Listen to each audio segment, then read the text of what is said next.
And here we go again. Happy Thursday. Happy Thursday. Happy Thursday. Happy Thursday. These weeks seem to be flying Man, by. they sure do. At this rate, wow. At this rate. We'll be dead soon. I was like the same thing. Oh, hell, we'll be dead before we know it. I wonder why you thought the same thing. Because you've been here for a while? Probably. And they lit the tree last night. Did you all watch the tree? Liars, you fell asleep. I know it. And let's see. Well, I think Sue was going to watch some kind of cooking show or something. Cooking show? Sue? I don't remember what she said she was going to watch. Man, I'll tell you what. By the something time on PBS, we have all of our time budgeted like down to the episode. I'm coming down. Down to the episode. What's that? Well, what does it mean? Mm-hmm. Oh, wait, there's Keith. No. Sue saw those Rockettes. So Keith did we. Lenton. Oh, well, this is our guest today. This is our guest today. Yeah, Keith Linton. Linton. Mm-hmm. Bass player, guitarist. Yeah, bass player, guitarist. He's actually from Cape Town, South Africa, which is interesting. In that picture, I have to ask if that's John Paris or not, but that was oh come on, Anton Fig, that you might know from from David Letterman band, drummer. Right, but also from Ace Frehley, because he did when Ace first went out on his own. I think it was Anton that went with him. And here we go. Here I am. Here you are. Back again. And oh, guess who's back? Who's back? Our 13th lawn chair, Anton. Anton, the 13th lawn chair. Oh, you don't even want to know what that even means. Our 13th lawn chair. You know, it's funny because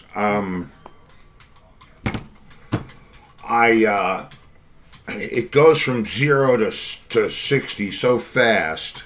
You know, for days or weeks or months, there was really nothing to do. Not nothing to do. There's always something to do, but that was during lockdown. But it's still lockdown. I don't. It's not lockdown. I don't see you out in the street without a mask. Oh right, bees. That's what Sue was going to watch last night on PBS. Was the bees. Yeah.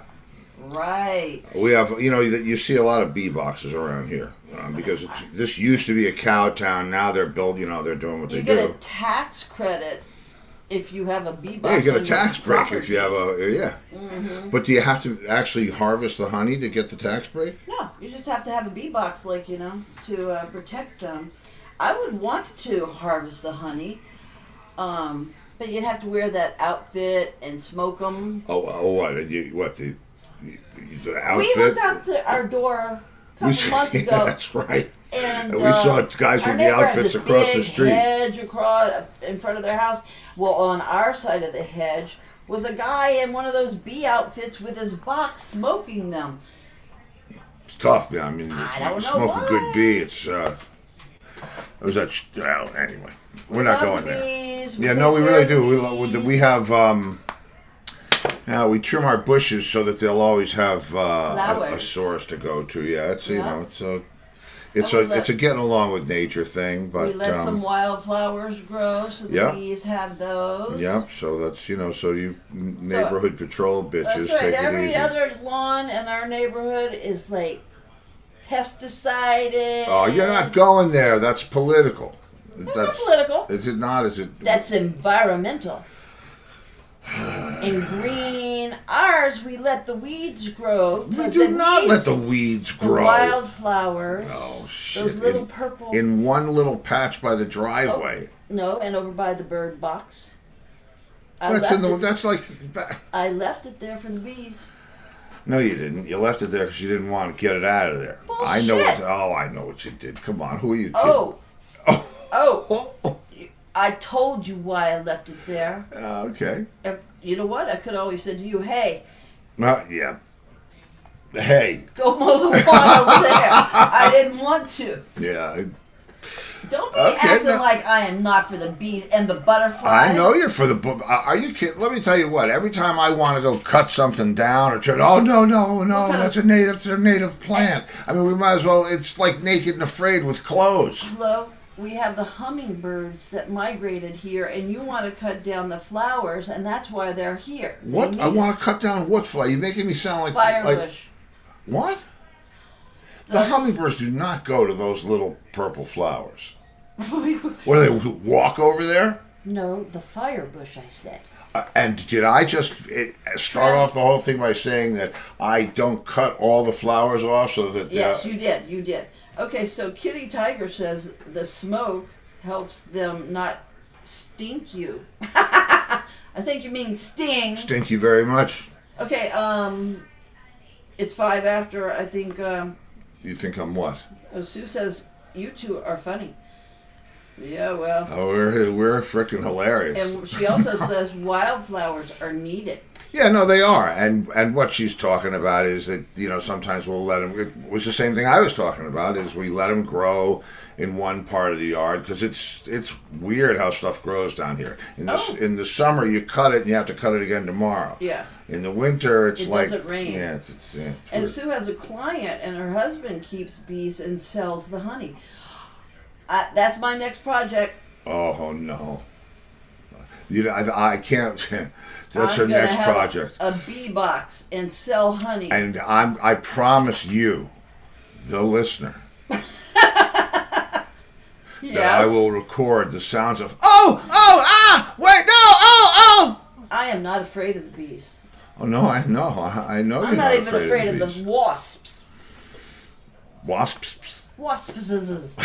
Okay, let's see pictures of Keith Linton. Didn't we already do that? 3 minutes. Didn't we do that? Oh, we did. Well, when you do that, and I am... Well, I wasn't expecting to do it, but what happened was it was up on the screen. Here, see? Oh, Kitty loves the hummingbirds. I'm showing the pictures now. In the winter? I mean, it's his show. Well, that does look like John Paris in the middle. Or is that our guest? No, that looks like... I'm not sure. I'll show you who I think was John Paris. That looks like Anton on the end. The correct bee box. But that's with the glasses on, so I thought it was John Paris, and that's Anton in the middle. But maybe it's not. We'll find out. They're playing at Arlene's. Look at that, Arlene's Grocery. Right, and our guest we had on Tuesday, if you remember him, Mark Newman. He was the guitarist. He played with Willie DeVille and Sam Moore and John Oates. Our guest tonight was in his band. How about that? So we float around in space, and I just saw Keith Richards. Yeah, I heard there's a funny story with him and Keith Richards, and Angus was dying to tell you. Angus. Oh my gosh. Angus is Angus better watch out what he gets in his Christmas stocking this year. Oh my gosh, we got a newsletter. Oh no, you're not gonna. And there's the corniest jokes on it. And I said to Steve, I think Angus must have written these jokes. I'll just give one. Why did Dracula run out of the garden? He saw sunflowers coming up. Now does that sound like sounds like a joke Angus would tell? Nope. Not on my show. No, wait. He might. Says you can still get stung with the smoke. They can even get under the suit if you're not careful. See? No, the smoke makes them think that there's a fire, and they cooperate. They cooperate. I saw Yuli's Gold with Peter Fonda. Did you see any of the outtakes? Where Peter Fonda was going like this. Oh gosh, I used to walk barefoot in my parents' yard as a child, and there were clover flowers with honeybees, and I would get stung. Well, how rock and roll is that, huh? What? I was a kid. What were you doing? When you were doing that, how old were you? 7. 7, so that would make me 12. No, I meant when you were 7, rock and roll. When you were 12 and you were probably in the marching band at school. How rock and roll is that? I was in the rock band at school. With your little uniform on. Well, just in time. Yeah, talking about little and uniforms. we have a picture we will show to everyone You know next what? Wednesday. I have pictures too. Mine I don't have to look for. On Anything Goes Wednesday. Oh, okay. ATG Wednesday. That's Meanwhile, right. Keith is here. Let's say Thank hello. you for that name, Chris, by the way. Yep, we're keeping it. Yeah, we are.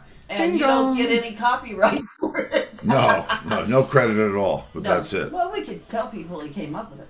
Okay, How many let's let times? Keith in, shall we? I let Keith in. I let him in. Oh. There he is. Keith! How you guys doing?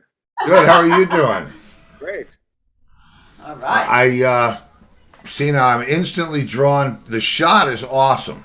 Yeah. The lamp is working with. I hate to go all DP on you, but the lamp is working with the wall And the with lace. the curtain. It's awesome. That's like one of my all-time. I have to take a screen grab of this. I must say, How you have geeky a, is a that? woman did that. A woman set that shot up. Oh, here we go. Where is it? Come Am on. I right, Keith? Yeah. Well, I would like to take credit for it myself, but I have somebody here who was absolute about like putting the lamp there and push your hair back and all the rest of it. Okay, well, so now so they didn't call me to prep me for this, but it's a great shot. It I mean, is. it really is perfect. So Whoever did your whoever set did is that, a great set designer. the needle's in now, pal. I know. She's high-fiving in the air behind here. Bravo, Yeah. bravo. Yes, that's great. Very well done. No, it's great. We're actually the color of the walls.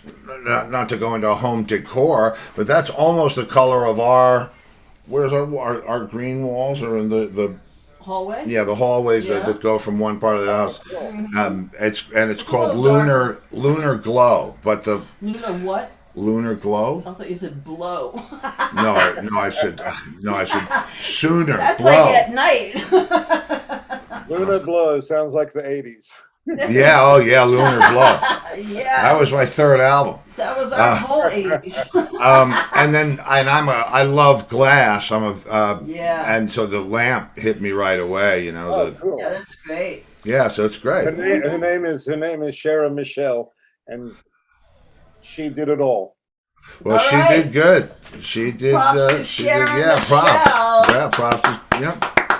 So, welcome to my house. Where are you located? This is what we do. Where is this beautiful dwelling? Yeah. We're on the Jersey Shore in Brick, New Jersey. Great. Oh, Brick, New Jersey. I played there for a year one night.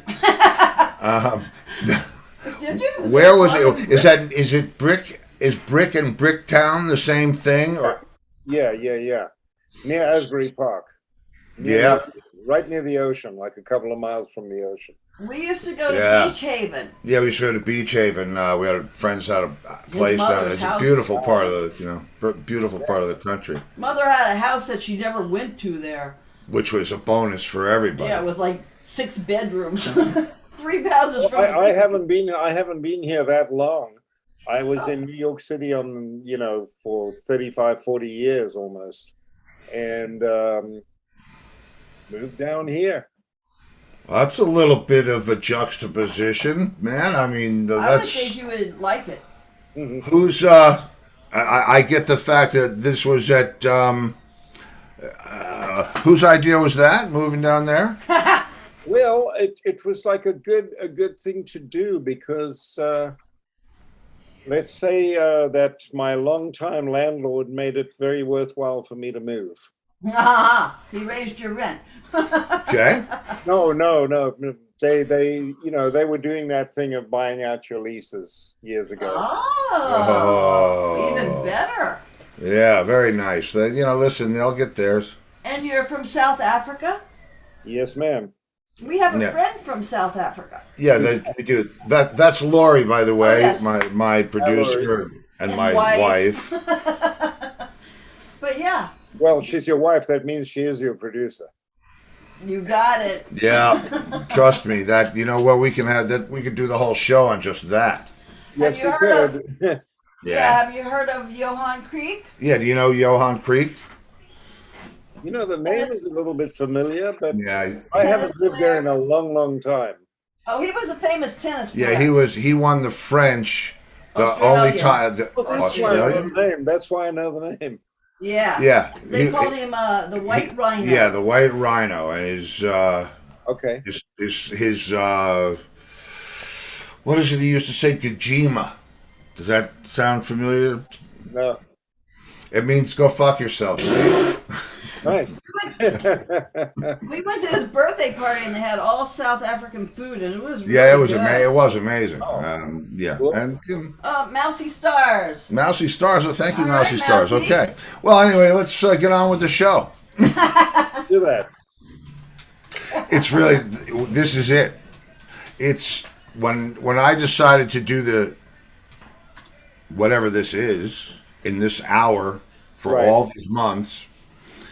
I really wanted to get as close as I could to recreating the spontaneity of meeting an old friend that you haven't seen in decades, or meeting a new friend that you're on a tour with. You get friendly, with the guitar player from the other band, and it's. And so I wanted, I wanted to kind of emulate that. If I was going to bring something to the table, it was going to be the spontaneity of those conversations that we would have at, the hotel bar or the breakfast, or that continental breakfast that they give you, And nothing on nothing. Yeah. But before 8:30. You know what? It's That's free. right. So you always miss it. Right. It's like, man, I'm going to bed hungry. I'm getting that thing. You get down there, I man. used to go down and get plates of it and bring it back up to the room. All you see is the hot water tray and a sterno that's put out. It's like, shit. Yeah. But Yeah, yeah, wait so for the waffles because everybody was making their own waffles. Yeah, well, that was there. Yeah, that was there. But it was, so I kind of wanted to do that. You know what I mean? It's not necessarily an interview as much as it is, let's just hang and, come on over to my house and here we go. Yeah. So yeah, it started when they started locking down for COVID and yeah. Our friends would be playing guitar and singing on Facebook, and Right, everyone was doing that. Yeah, so I think nobody wants to hear me play Margaritaville. I got to tell you, on the drums, or on anything else. On a comb and spoon. Yeah. No. So he is a good talker. Yeah. So and thus the idea was born. Thus. So well, what brought you here from South Africa? I mean, that's Anton's a friend. I've known Anton for years and years, and Is he Johan. from South Africa? Yeah. Oh. Well, Anton and me were in bands from 11 years old. Oh wow. Yeah, I went to Cub Scouts, and somebody there knew that I played guitar, and I was like 11. And they said, "Oh, that kid over there has a set of drums." So he remembers this. I don't really remember it. And I'm dubious about anything he remembers because he basically remembers nothing. And I'm the one with the memory. However, he assures me that I evidently walked up to him and said, "You must be spoiled rotten if you have a whole set of drums." And so you're a drummer, right, Steve? Yes. Oh yeah. And so he said, which is typical Fig, he said, "Well, why don't you come over and check him out?" So I went to his house, and he had this set of like black marble Premier drums set up in the living room next to his mom's piano, because his mom was kind of a sort of a homespun jazz piano player. And Anton used to play tunes with her like Caravan and things like that. And so I went over to his house, and the first thing he did was he did a closed roll, then he hit the bass drum and crashed the cymbal. So he went, brrr, and I said, "Holy crap. I'd never heard anything like that in my life." So he said, "Well, I've got a band. You want to join the band? So I said, yeah. So that was on a Wednesday. He hadn't even heard me play yet. And on the Saturday morning, I was in his band, and we went to a talent contest at a local public swimming bath. There was an old guy there named Uncle Vic Davis. He played the clarinet, and he held contests for the kids and things. And so we won the talent contest, and we won a Monopoly set. That was the first prize. Oh, wow. And from then on, who got to keep it? You know, I don't really recall that. But from What then Monopoly set? Pardon? Yeah. Who wound up with the game? Anton didn't eat it. He was spoiled. I don't remember. That's I funny. don't recall. That's funny. Was Anton spoiled? Pardon? Was he spoiled, Anton? No, not really. Like Anton, okay, he was from a sort of a more affluent household than me. And his dad was always kind of pushing him to strive. And so like when we became teenagers, Anton was always frustrated that I was allowed to stay out later than him. And if you tried to call him during exam week or something, his parents just wouldn't put him through. He's not allowed to talk to anyone, you know. So his dad was kind of quite instrumental in our band in the beginning. Like his dad liked American jazz, so we would constantly be being turned on to Dave Brubeck and Sammy Davis with the Buddy Rich Big Band, and you know, stuff like that. And Anton's dad was kind of a very groovy cat in Cape Town. Like he had long hair, and he had a Chevy Impala, you know, with those big wings at the back. 59. About 1962 or 63. 59, 1959. The one with the wings? Yeah. 1959. Yeah. And so his dad would be our manager and kind of would drive us to gigs.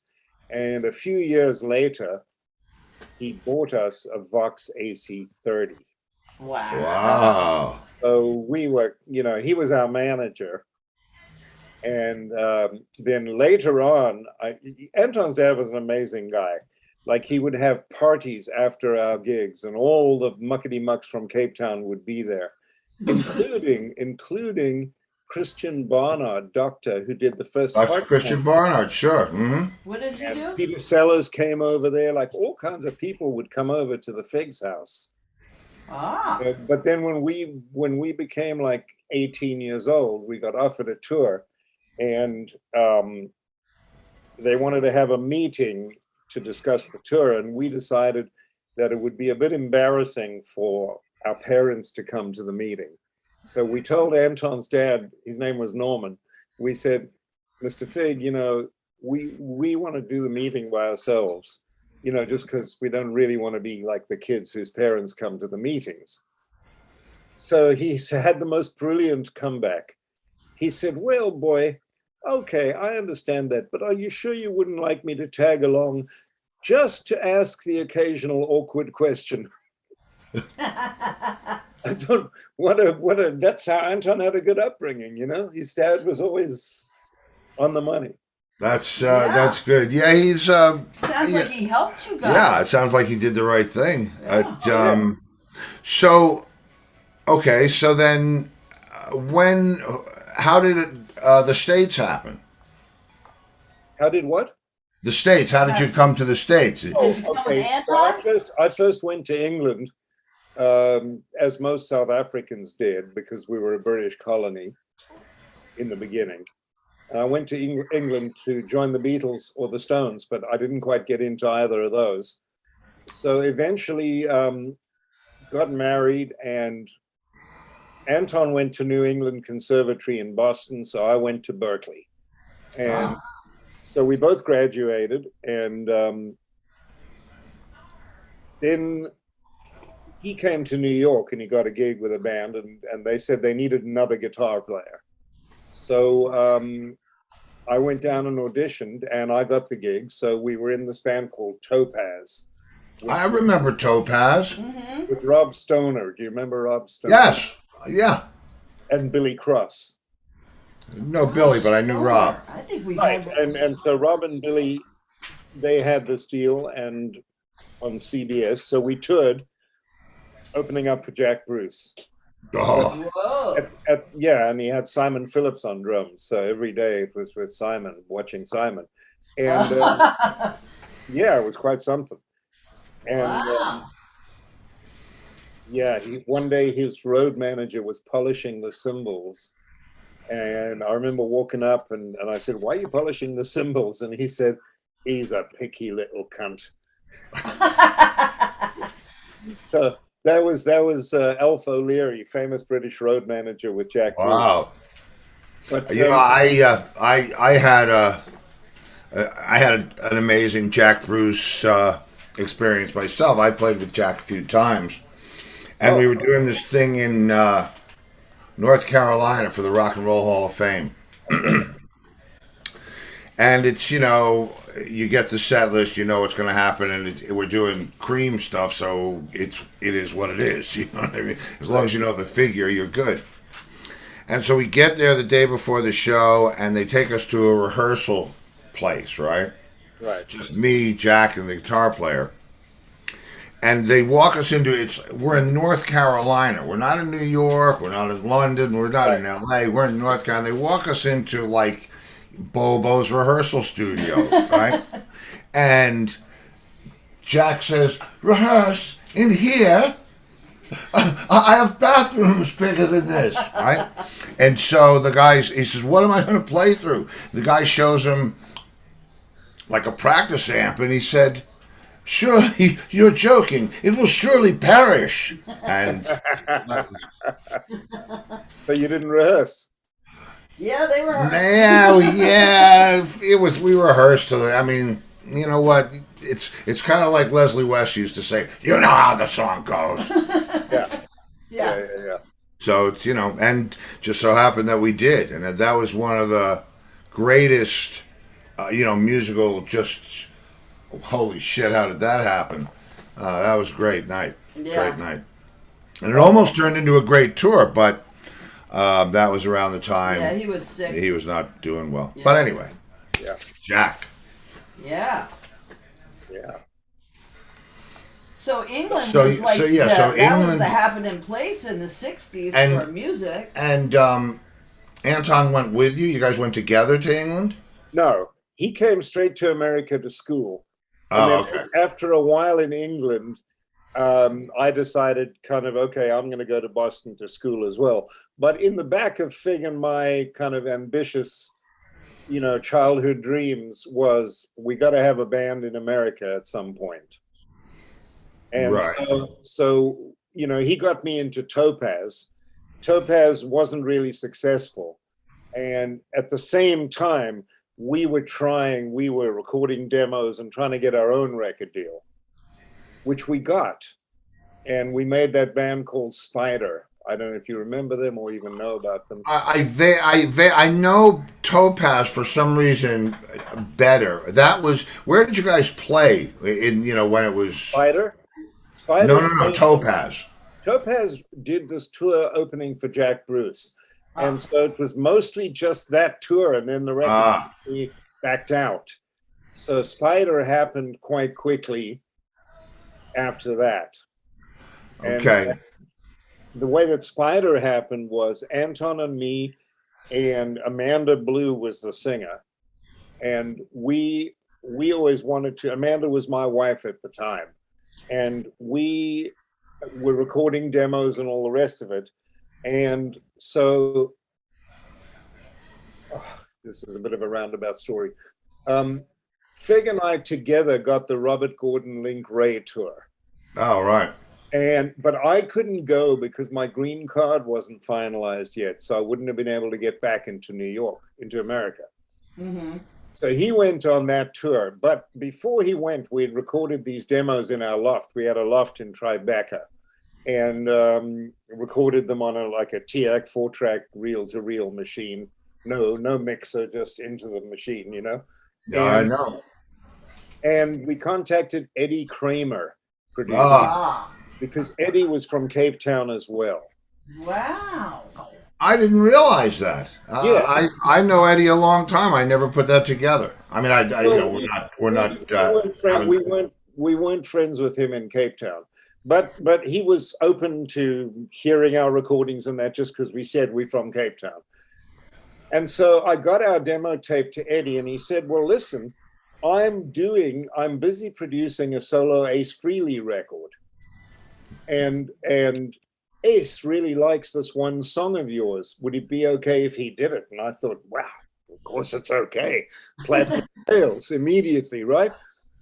And so Eddie had the tape, and pretty soon he said Ace feels he can't sing the song. It was a little bit too kind of gymnastic vocally for him. He said, but he really likes your drummer, so he wants to know if your drummer would like to do his record. So Anton was away on the Link Ray Robert Gordon tour at the time. So I said, well, he'll be back in a couple of weeks, but I'm going to accept the gig on his behalf because I know he will want to do it. And so Anton started with Ace, and then that started our friendship with Ace. And Ace came down and jammed with us, and we partied and ran around New York together. And No, no, yeah. And you don't remember. Ace got us hooked up with O'Coin Management. Ah. Oh, dollar bill. Yep. Yeah, and $10 bill. But you know, and so Bill got us. We got signed to Dreamland Records, which was Mike Chapman and Nicky Chin had a label distributed by RSO. No, Mike Chapman. I remember. Yeah, he produced some killer stuff. And our keyboard player was Holly Knight. Oh, okay. Songwriter. And so I know that there was a big party at Trax one night. You remember the club Trax? Sure. Yeah. There was a big party at Trax, and we had kind of become the darling of Trax. We used to draw huge crowds into Trax very, very quickly, as soon as we started gigging, you know. And Holly got a tape to Mike Chapman because he was at the party for the New Barbarians, that Keith Richards, Ron Wood, Stanley Clarke tour. Yeah. So Mike called us up, and he signed us to the Dreamland label, which was his new label. So we did 2 albums on Dreamland. We got a couple of charted singles. But at some point, kind of Holly left the band to become Mike Chapman's songwriting partner in Los Angeles. And then a guy named Bo Hill became our keyboard player. And he became a huge producer later on. Rat, the hair bands, Rat, Warrant, Winger, those bands. Yeah. And the band sort of broke up at the end of, we did one album on Chrysalis, and the band broke up. Oh, well. So we were the band that nearly made it and was supposed to. So if I do a solo album, I'm going to call it Almost. Oh, right. Close but no cigar. Yeah. Well, listen, I say it on the show all the time. We're lucky to even get to do what we do for a minute. Much less on our own terms. And, I mean, it's one thing. It's one thing to have that stellar life, but that's not the only way to go through this business. And in fact, that's I'm sure that's a very difficult way to go through this business. Yeah. But I wouldn't have minded a platinum record or 2 along the way. Yeah. You know what I mean? So, I mean, yeah, I mean, some of the people in my band actually went on to become quite famous and notorious, Mm-hmm. Anton did, Holly did, Bo Hill did. And I mean, I can't complain really. I've lived my life as a musician. I've toured, I've made records, I still do. So although there's no platinum plaques on the wall, I'm okay. Yeah, but I mean, at the end of the day, I had a I had, John. Yeah. I had a friend who had a few platinum plaques, John Entwistle. and he had just a wall for just the platinum ones. You know what I mean? And it was like Did not make him happy. didn't make him happy. It didn't. I mean, it's like past a certain point. I mean, look, everybody likes to be acknowledged for what they do, Right. but I think a big part of this show is that you have every right to your, you know, acknowledgement as anybody else does, regardless of how they got lucky with the buying trends or the age, the trends or the drinking Right. or whatever it was. I mean, it could have been that way, right? I mean, wasn't it possible that you could have been there? So I mean, But that doesn't mean that it would made you happy. Yeah, it doesn't. Like John, he's talking about John Entwistle. He was in a band with John, and that was his best friend. And when John had to go out on the road with Who, he would say, I have to go back out on the road with the Who, and he had more fun with the John Entwistle band. I can understand that. Yeah. Like while you're out there doing it, when you hit the stage and you start playing, you're not really thinking about if it's tracks or the garden. You play exactly. and so it feels while you're doing it, it feels the whole music business thing is another story. It's you can if you're compelled to play, and I say this all the time and I believe it, if you're the kind of person that was born to do what we do, there's guys that do it for their whole life and they were just not meant to do it, but somehow life dealt them whatever cards they needed to keep playing in that game. But it was like you could tell, I mean, you just knew that they shouldn't be doing this. And Right. And then there's other guys that are just pure road dogs that just, man, if you're opening a bottle of beer, I'll play. You know what I mean? It's like there's guys that, and Entwistle was that way. He didn't care what it was. He just wanted to play.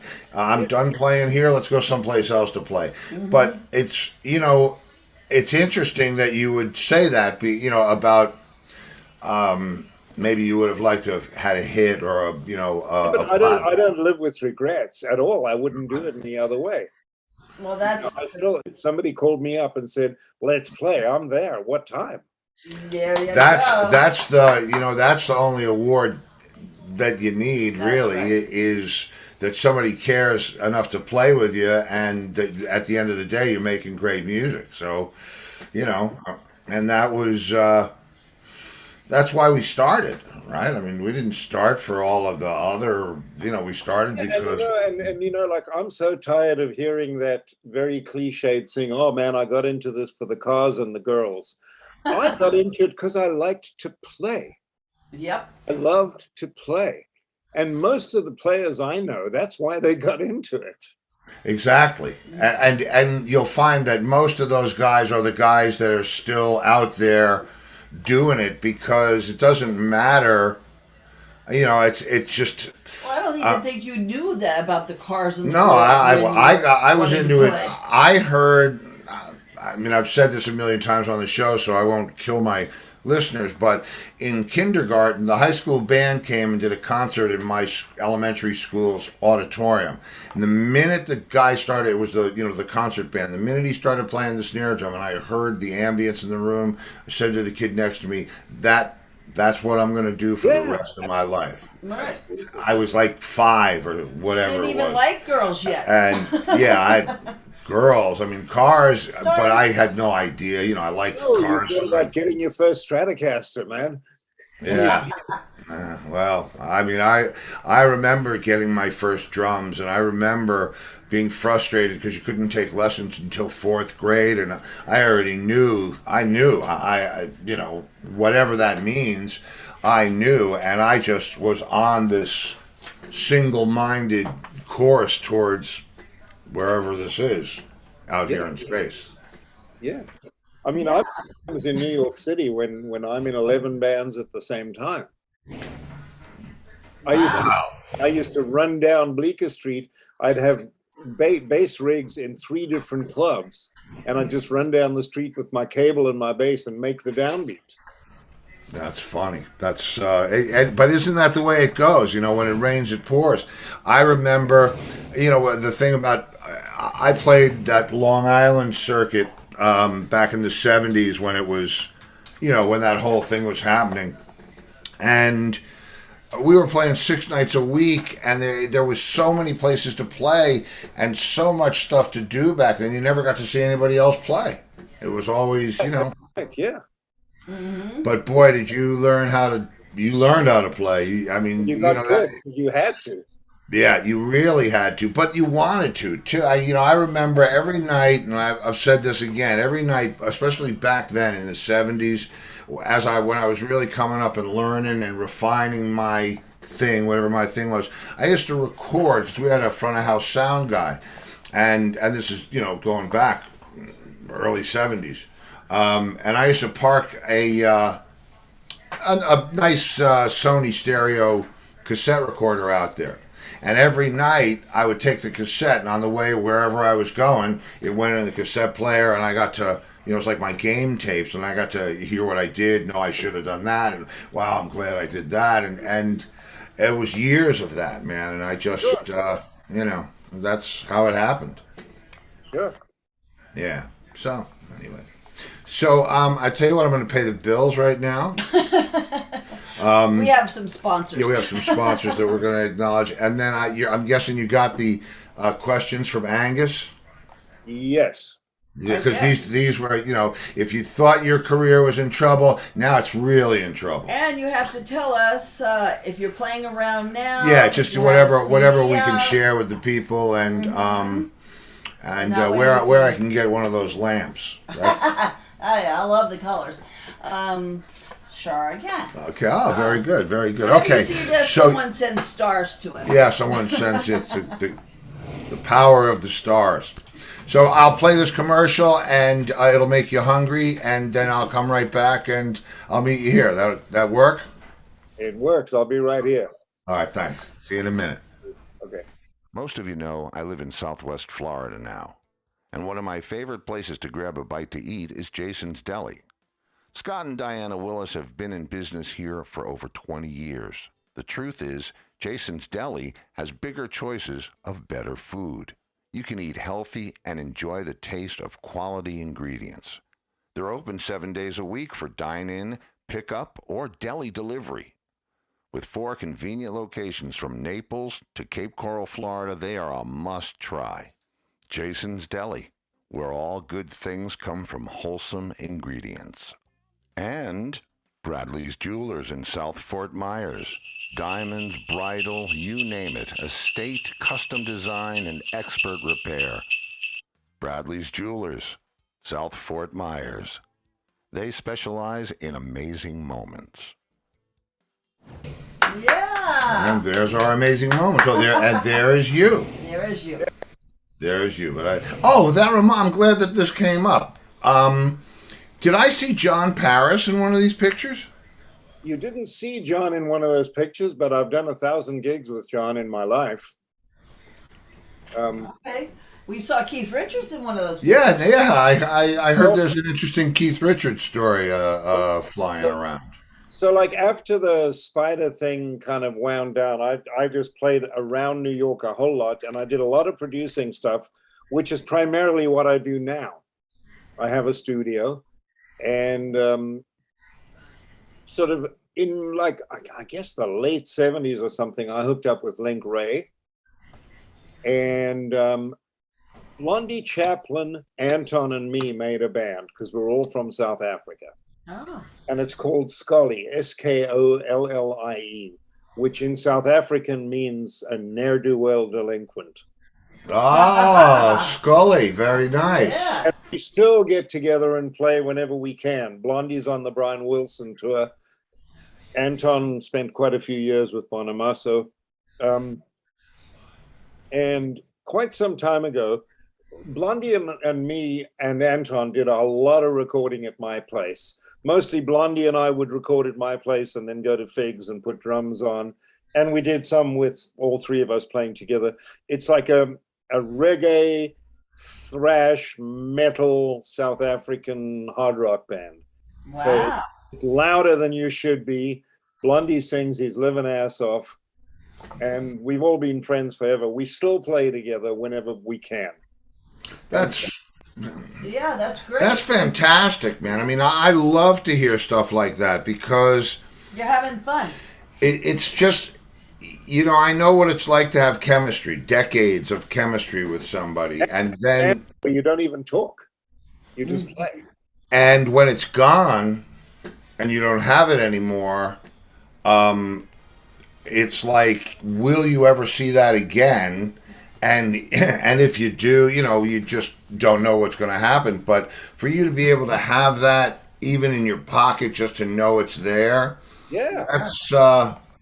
that's pretty amazing, man. I tell you that particular band plays pretty much entirely Blondie's original songs, and we've never once had a discussion on what to play. He just picks up the guitar, he sings his living ass off. You get goosebumps in the rehearsal. Wow. And he just starts playing his song, and we play what we want to play. We've never ever talked about it, and we record the same way. There's never been okay, you do that, you lay out here, you do this, we'll change that chord. Nobody ever says anything. We just play. So I was going to say that we did a record, and Blondie had joined the Stones as one of their live background singer, percussionist, rhythm guitarist, and he was there for a long time. So we got to know them pretty well. And they were doing an album in Toronto, and Keith said, would you guys move your recording to Toronto so that I can be involved? And so he came up. I mean, we moved to Toronto, to the studio there. And him and Ronnie came down and got pretty involved in the record we were making. Bobby came down as well, Bobby Keys. And so that was the Keith connection, was through the fact that Blondie was in the Stones. And I mean, there's many funny stories I can tell you about Keith, some that I probably shouldn't repeat, and I won't. But the one thing that was really amazing about Keith and Ronnie, which you can always learn from these guys who are older than you, and they know how to manage the creative energy in the room. Like when they came to the studio, no negative word ever comes out of their mouth. They never say things like, oh, just lay back on the groove a little bit, or, that's a little out of tune, or they only say positive stuff. So before you know it, everyone's playing really well. Because you want to do better. Sure, of course. That's smart. And it's smart. And also, Keith Richards is really great in that he'll do 4 passes on a song, but the 4 tracks are not the same track trying to get it perfect. Each one is a fresh take. So like I would be comping his stuff at the end of the night, and it would just be all these incredible ideas. And the other thing I want to say was that Ronnie Wood was really fucking good. Ronnie Wood was amazing, and he was the sweetest, nicest, easiest guy to work with. Like, just I don't even know how to say it, but like really, really nice. And they were a team. Like Keith wanted to make sure that Ronnie made a good showing, so he was conducting him, saying, "Okay, Ronnie, here comes the chorus." He was, getting him through everything, and it was a good experience. Very. Yeah, it must have been cool. I mean, look, those guys. I've looked at, watched the Stones. I remember life before the Stones, so I've watched them since the very early days with Brian and gone through all the changes. And the Stones, with respect to Charlie not being there, I've gotten used to Bill not being there, but somehow it seems like Ronnie Wood has always been there, which we know he hasn't. But it's almost like he's a key figure in that culture, so it fits write in that he should be part of that, you know. And him and Keith look like brothers anyway. Not so much today, but they used to. Yeah. Yeah. Well, it's good guys. I remember we were in the dressing room at Madison Square Garden for the 9/11 show. Oh, and all of a sudden, I was in that dressing room.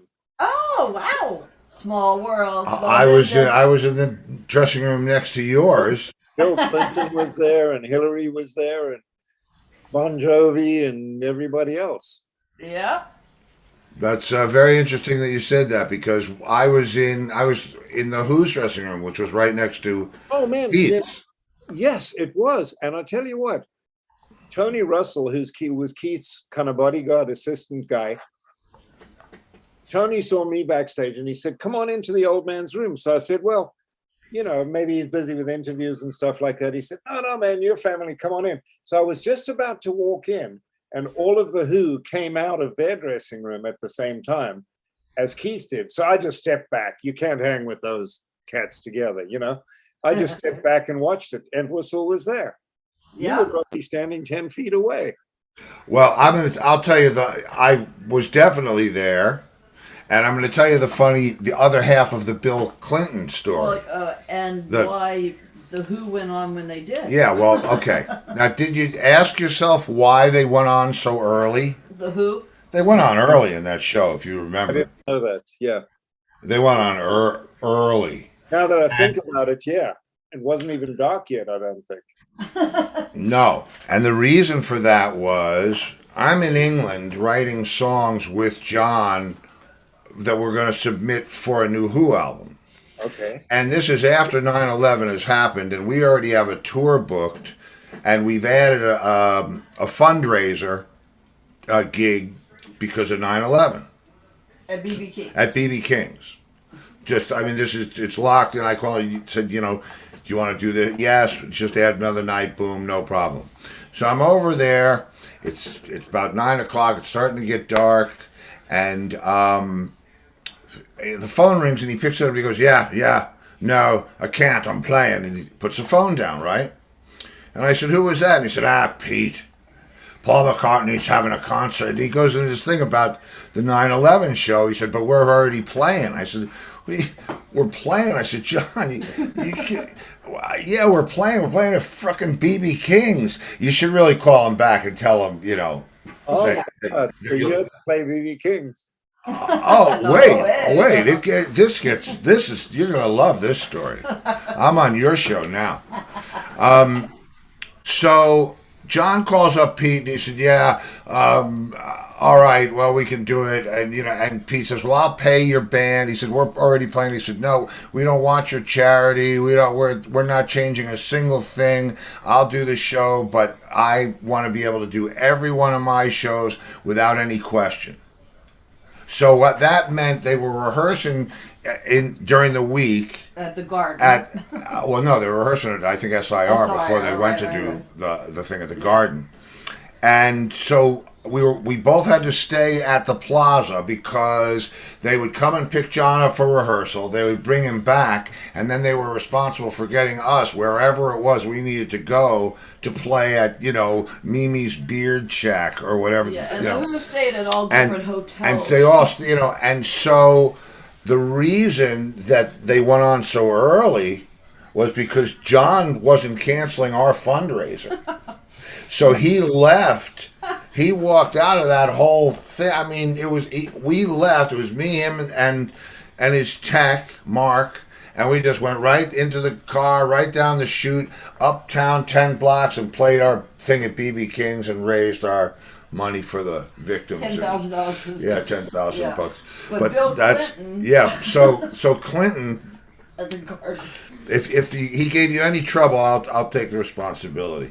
You know how you're walking and you have your laminate, and if somebody's with you and they have maybe a silk, they can hang on with you and go wherever you're going. Those were the first hologram laminates. And those, I just saw mine the other day. It's in my control room. Anyway, and you know how you can feel when somebody's trying to do that? And you're going by a security guard, you can just feel when somebody's trying to stick on your shoulder. And I'm like, I'm not going to say anything because you know what the hallways were like at that time, because this had to be right before your experience with Bill. I'm walking down the hallway and I get to our dressing room and I stop and I turn around and it's frickin' Clinton. And he puts his hand out and he says, "Bill." And so I open the door and I shake his hand and I said, "Steve." And he turns me around, like I turns me around, walks me into the dressing room with his arm around my shoulder and says, "So, how's it going, Steve?" And the guys were all in there and it's like, "He knows the president."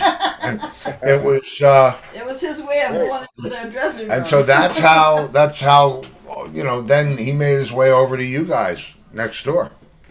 Yeah. Well, I tell you what, I was standing talking to Keith, and him and Mick had obviously had a little bit of a set too. And so Mick walked up and was, "Hello, how you doing, mate?" and everything. And Keith was just fucking giving him the cold shoulder. Because Mick had rehearsed the band without Keith. Oh. And had also asked Keith very late. He didn't ask him in time to really set his schedule up to do the gig and all the rest of it.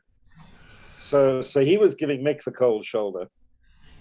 And up walks Rudy Giuliani. Oh. I'm standing with Keith Richards, and Keith goes, "Hello, Rudy." So I'd had definitely enough sake in the sushi place, and I thought I'll try it. I said, "Hello, Rudy," and he so ignored me. You know how lions look through you at the zoo, like they sort of see you but they don't. So it didn't work any which way.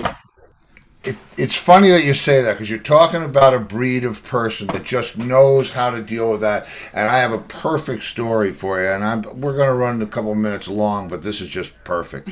I'm doing because we did a release with Universal, we were invited out to the Universal lot to meet all the television stars and go on the set of Star Trek and do all the stuff that you do. The LA thing. Right, the LA thing. And we're having... I don't think he's alive anymore. He was the last of the guys from the old Hollywood era, and I can't remember his name, but An agent or something. He started off like, "Hey kid, go get me a script." He was one of those, and then then dressed to the nines. He was some kind of an executive at Universal, and so we're sitting at the table in the commissary having lunch, right? And somebody, Harrison Ford, I don't know who, it wasn't Harrison Ford, but somebody came over and said, "Hey, Tommy, how are you? Give me your number. I'm going to give you a call." And he goes into his pocket, inside this gorgeous Hollywood coat, and he pulls out a business card and he says, "My direct line, call me anytime." Wow. And so... the guy walks away and our keyboard player says, "Man, I'd like to be able to call you." And he pulls his jacket back and says, "Okay, call me anytime." Had different cards in the other pocket.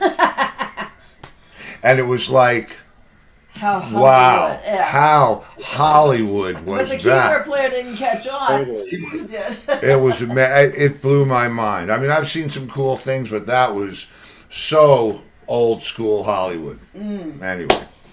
Okay, well, so I have written down that your band Scully, that you guys are still playing, so I guess they should check your Facebook page. How do they keep up with what's going on? Well, I'm when we manage to play again, it will certainly be on Facebook. And I just want to say, if I'm allowed to just do a little quick plug here. Oh no, that's the whole point of this, man, is to give, no, please, plug on. Okay, so I've just today gotten my website started. Okay. It is KL Music Productions, musicproduction.com.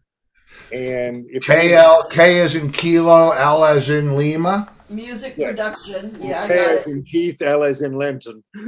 Got it. KLmusicproduction.com. Sorry, KL Music Production. Singular production, no S at the end of production. Right. And my email is Lenton Keith, LentinKeith, gmail.com. And I'm definitely looking for production projects. I've got a really nice studio. And I guess the only other thing I wanted to say, which I didn't get to mention, I spent years and years playing with Link Wray and then with Chris Spedding, who's a British guitarist. And I don't know what my karma is, but they are the two most unsung guitar heroes on earth. Wait, okay. What's the email address again? I got the production, but Linton Keith. What's the rest of it? At Gmail, and it's okay, got it. Sorry to interrupt. I'm sorry. Yeah, who now? Please tell me those guys again. Link Wray, who's a '50s guitar hero. Link Wray, I know. And Chris Spedding is a British guy. He's the guitar player on Songs for a Tailor, Jack Bruce, and he was in Soft Machine. He's an amazing guitar player. Wow. And we toured Europe and Japan and everything. Me, him, and an English drummer named Henry Spinetti, who you may know. I don't know Henry, but Henry's the drummer on Baker Street. Oh, okay. And he's also the drummer on Cocaine, Clapton. Ah. A lot of Clapton stuff. But I just wanted to mention those two guys. And then all the local guys, whether it's Mark Newman, who hooked me up with this, played in his band for many years. The Itinerants, Dan Hovey. Oh my God, too many to mention. Well, listen, the good news is we do something every Friday night called the Free for All, and you can just come in and chat away. Sometimes we have 6, 8, 9 people in there all telling stories. It's everybody like that's been on the show. Yeah, before. so this is not over, when we're done here. I also have a feeling that you and I have probably been in dressing rooms and bathrooms at the same time. We have. Yeah. We have. China Club bathroom. We absolutely have. When you said he was a drummer on Cocaine, I was going to say, no, I was the drummer on Cocaine. But then again, we all were at one point or another. He wasn't a drummer. Oh, absolutely. Yeah. Absolutely. Yeah, but he might have thought he was. Now, listen, you know what, man? I don't look back at any of the hedonism as anything other than fun, appropriate. Right. I mean, no guilt, no worries about it. I think it was part of the day. It was part of that culture. It certainly was. The 80s in New York City. Give me a break. Oh my God. Yeah, I know something about the 80s in New York City. I do. We had a good time. Yeah, we did. It was great though. I mean, if you didn't. What's that? JP's and Tracks and China Club and Barbat and Max's, Kansas. Max's and oh my God. It was Arlene's Grocery. You know something about that? Sure. So yeah. I remember my band Spider playing at CBGB's one night, and Ace Frehley came down to hang out. And he used to be able to kind of go incognito a lot. Some people would recognize him and some people wouldn't. But he came down to see us. And Cheetah Chrome, who was the guitar player from the Dead Boys, walked up to him and said, "Hey, your solo and such comes from a Willie Dixon record, blah, blah, blah." Totally busted Ace on some guitar solo. And Ace was like, "I got to buy you a drink." Knows I stole the whole thing. I saw the Dead Boys at CBGB's in the 70s. Yeah, well, we played with them in the 70s. Wow, I must have seen you. That's did. I mean, we were very out of place. We were not a punk band. Now, one of our viewers says that you are so smart and well-spoken. Oh, how about that? Okay, well, thank you. And well lit. Yes. Well, that's my lady, not me. No, well, yeah, but you know what? It's a team. You have nothing to light. It doesn't matter. Mm-hmm. No, but it's all good. It's all good. And it's funny because it's the 6 degrees of separation between us is it's crazy. Yeah. I mean, so again, I'm happy to be able to connect with you. And Yeah, me too, man. He played on Ace's album. yeah, that was the last. And You did? Yeah. you'll find this funny. I mean, I don't know if you know Chris Cassone. You must. Maybe you know Chris, the engineer from North Lake. No. Oh well, he did a lot of work with Ace, and he was part of some of those stories that you've heard. And Ace says to me, this was years after that. Ace says to me, "Hey Steve, come on by the studio and lay a track." I said, "Okay, no problem." And he had just gotten the Ace Frehley signature guitar, and he was playing the one that's blue into silver sparkle, frickin' gorgeous, right? And so we play this song, and it's got his picture up on the headstock, and I'm admiring the guitar, and we said, "Yeah, let's do it again. Let's do it." And we play through the thing, and it's just me and him, right? There's no bass player. It's just me and him. And after a couple of hours, he goes, "Okay, that's great." He says to Chris, "Is that okay?" And Chris says, "Yeah, it's good." And I said, "Okay, well, listen, I'll see you when I see you, because I've known Ace a long time." And the next time I see Chris Cassone is decades later, because I had him on the show. And I said, "How you doing, man? This is the engineer." And he said, "Great." And I said, "What's going on? How's Ace?" And he said, "Oh, we're down in Nashville. We're doing this and that and the other thing." I said, "Yeah." I said, "That was the last session I did in New York." And he said, "What was that?" And I said, "Genghis Khan." And he said, "All right, I forgot you played on that record." And it was like, What?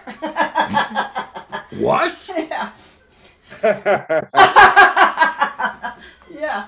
And come to find out, Stanley Clark played bass. Yeah. Oh, goodness. But it's listen, it's all Yeah. good. It's all rock and roll. If, So if you've known Ace a long time, did you know Larry Russell? I don't think I knew that. Wait a minute. Why would I? That sounds familiar to me. Why would I know Larry Russell? I don't know. Him and Ace were good friends. In fact, he introduced me to Ace. Ah. That who that would have been from. That would be way before me, I think. But who told a story about those guys hanging out, Ace, and I'll bet that's who it was, Larry Russell. Yeah. I don't know. It was either Alan Childs or Carmine Rojas, one of those guys. Yeah. Anyway, it's we'll figure it out. Well, we had Mark Newman on the show. I'll never figure it all out, but it's all connected. Yeah. No, it is all connected. Hey, listen, I'll never see all of my veins, but I'm glad they're there.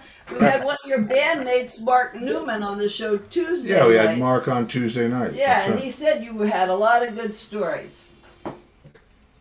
Oh, man. Yeah. But it's okay. Listen. Okay, so is it time? All right, so it's time for the all-important questions. Yeah. You've been around the world. You've traveled hither and yon, and there's that one place when you're going back to Corpus Christi, Texas. I'm going to Momo's Barbecue. Favorite restaurant on the road? It's got to be Teru's Sushi in LA. Oh, I love Teru Sushi on Ventura Boulevard. I just love it there. And I went there a few years ago again. I used to go there all the time in the 80s, but I love that place. And okay. Good answer. That's great. Still there? It was about 8 years ago. Okay, we'll check up before we add into COVID has shut a lot of places down. Yeah, but I hope it's still there. Yeah, I hope it's still there too. Okay, now out of all the bands that you've played in, all the different incarnations of this and that and the other thing, the set list comes out and there's your favorite song to play live. What's that song? Paradise by John Prine. Unusual, I know, but I love playing that tune. Really? That's interesting. I had some friends who were good friends with John. There's only one artist I play with, Shane Granger and the Parlor Dogs, and he does a cover of that song, and it's so beautifully written. It's in 3/4, and the way the 3 tumbles against the lyric and everything, it's just gorgeous. Oh, excellent. Nice. Okay.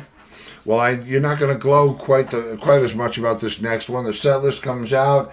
I don't ever want to play this song again. No disrespect to the song. I've played this song too many times. What's that song? That's easy. Freebird. Oh, okay. You're about the 5th person. Yeah, you're about the 5th Freebird. Played it because that's the one song I have my whole life refused to play. I've said to bands, I'm just not going to do that. I just always felt like really weird trying to play that tune. I've never played it. No one's ever asked, but I've never played it. Never asked? Oh my God. Well, I played quite a few cover bars in my time. Yeah. Well, yeah, so did I, but I was in more of a prog few. It wasn't. They weren't asking for. Come on! You played Mustang Sally at the China That's Club. Different though. That's not Rat Race Choir. It's so what I played on a remake of Mustang Sally by the guy who wrote it. Really? Sir Mac Rice is his name. That's interesting. Yeah. When was that? Oh God, about 2010. Oh, okay. So it's recent maybe, history. Maybe before. I don't know. It's all kind of blank. Yeah. It's funny how that goes. Yeah, it was around 2010 or 1980. Yeah, I'd say that's okay. It's fine. You need to write a book. Yeah, you need to write the book. And that way you can say, let me check the book. Okay. All right. Musical question. You play these string instruments, guitar, bass, right? That's your main thing. But if you couldn't play those, but you could absolutely kill at anything else, what would it be? What instrument? I've had dreams about it, but I've tried it. It's so fucking hard. I just can't even understand the logic of it. But in my dreams, I'm wailing. Wow. You know what? I get that. I've never had that. I love all the classical instruments and the jazz, all the acoustic instruments. And when nothing burns better than a guy, playing a great sax solo. Yeah. But I've never even imagined what it would be like to articulate that. And, whatever they have to do with I've never even fathomed what that would be like. It seems to me that it's so expressive because your hands are on it, but it also comes out of your mouth. Mm-hmm. And it's funny. In recent years, I became pals with Walter Becker, and Walter used to always say, guitar wasn't expressive emotionally for him, and I used to say, yeah, I feel it's saxophone, and he was like, yeah, he completely agreed. So. Yeah. Seventh Avenue South, man. I've spent. Yeah, it's like I said. There's when you get somebody that can really do it. Yeah, Junior, just insane. But okay, good answer. Yeah, and not the first person to come up with that answer. No. That's that's a good answer. It's probably. The newest rock and roll instrument that was acoustic. It was probably the last thing that came into that before, they started electrifying everything. Right. Pretty amazing. Yeah. But it's still a life ambition to be a good guitar player and a good bass player. Well, there's still time. Every single day. There's still time. That. Yeah, I think you've achieved that as well. But you know what? You gotta. If you get there, the journey's over, and we don't ever want that to happen. So that's right. I hear you, man. Okay, so here we go. The big question: if you could play one show or with anybody, or any combination of guys, living or dead, who would it be? This is just in a fantasy kind of way. John Lennon. Uh-huh. Oh. Yep. Good choice. Just watched the three Beatle things, and Paul was the boss, by the way, no question. Yeah. And John was kind of maybe not quite himself, like compared to the old days, but just the singing on old Beatle records. John, they all are fantastic, but just something. I had a friend who had a radio show. Not a friend. He came to a gig of mine. And he drove me home, and I said, okay, just for fun, as a collage, put on a collage of all the John Lennon vocal intros. Now, Beatles used to often start with vocal, and then the band would come in. Can't buy me love, now comes the band. Or this happened once before, then comes the band. or Mr. Moonlight. And Well, she was just. no, the band starts first on that. Yeah. 1, 2, 3, 4. Yeah. Oh, that's Yeah, right. yeah. That's right. That's right. But they would just start on the vocal. And so this guy did this, and he found like multiple, and he said the switchboard jammed at the radio station. I don't know. Lennon singing just does it. Oh yeah. Well, yeah, and especially, I was. Going over, man. We once we start on this, you're in trouble. Well, no, believe me. But you know what? Once I can smell dinner, I find my way off of it really quick. But the Beatles, I saw the 3-2-1 thing with McCartney, I and haven't seen that yet. and Oh, man, that's good. It's really good. He hasn't seen it. it's amazing. It's amazing what God did.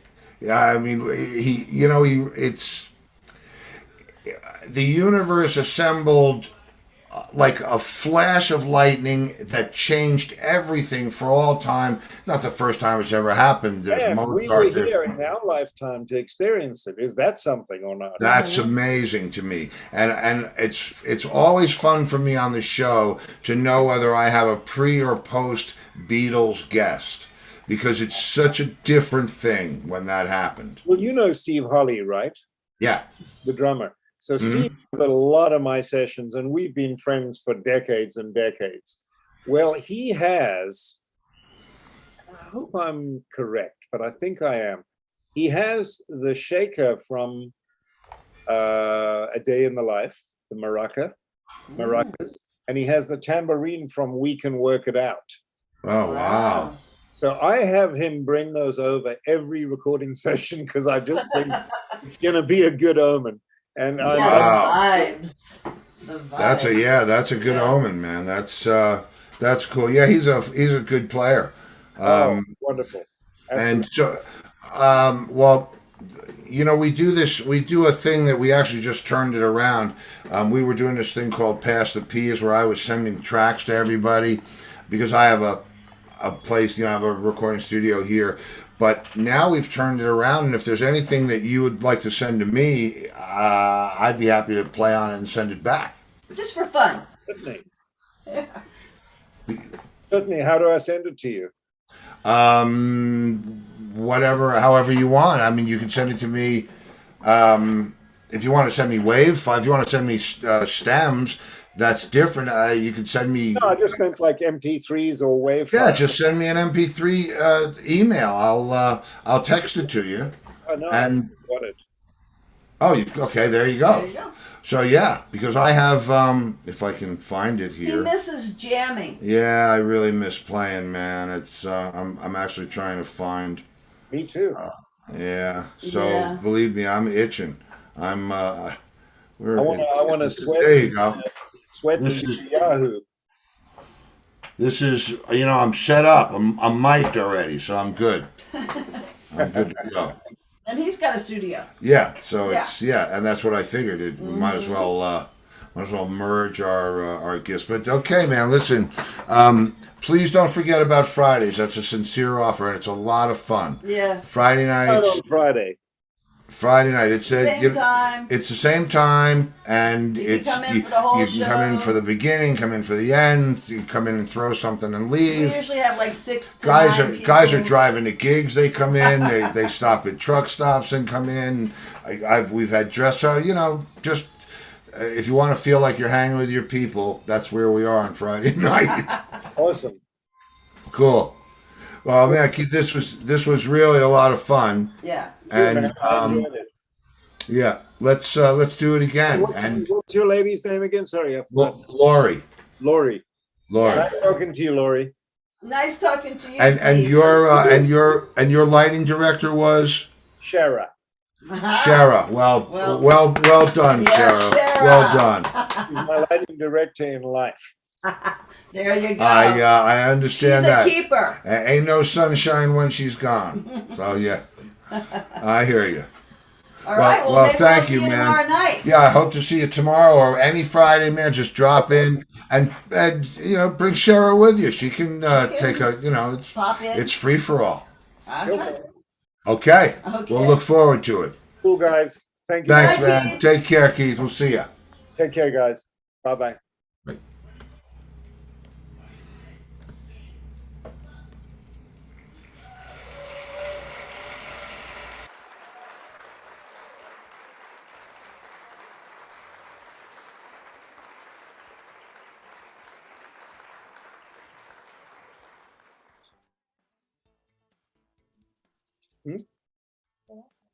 It's off.